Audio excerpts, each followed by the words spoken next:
C'est au village Tumbwe-Fief, en territoire des Calémis, qu'a eu lieu ce mercredi 27 août le lancement officiel des opérations de démobilisation des ex-combattants, une étape majeure du PDDRCS dans la province du Tanganyika.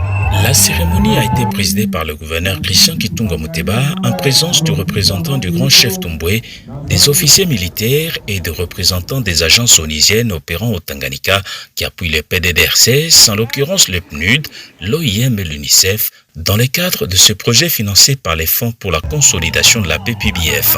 Ce projet vise 2000 bénéficiaires, dont 800 ex-combattants et 1200 membres des communautés Touaï Bantou, répartis dans les territoires des Calémis et Nyunzu sur une période de 2 ans.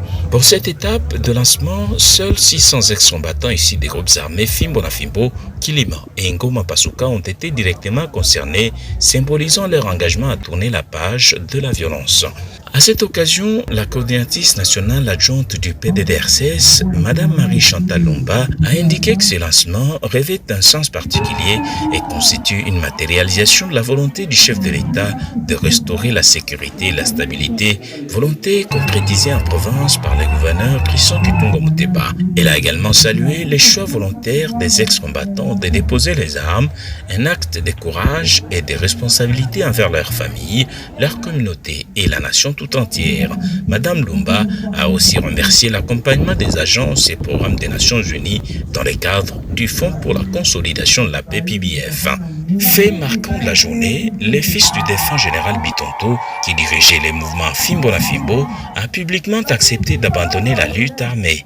Pour sa part, le gouverneur Christian Kitunga Muteba a salué la volonté manifestée par ses citoyens et les a rassurés sur la prise en charge par le gouvernement à travers le PDDRCS, soulignant qu'ils auront le choix entre mener une vie civile ou servir la nation au sein de la police ou de l'armée. Ce qui vient de se passer ici aujourd'hui, c'est un élément de bonne volonté du gouvernement qui montre certainement que ceux qui sont égarés ne sont pas nos ennemis.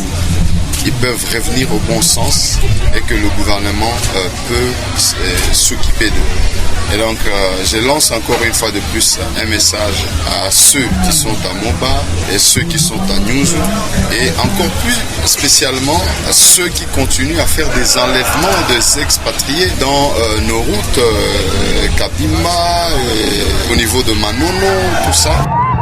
Dans la foulée, les agences des Nations Unies partenaires du PDDRCS ont salué cette étape. Pour Olivier Karoumé, analyste en stabilisation au sein du PNUD, l'appui à ces processus n'est pas nouveau. Vous savez, ce processus n'a pas commencé aujourd'hui. L'appui du PNUD a commencé au niveau de la province dans le processus de démobilisation des ex-combattants.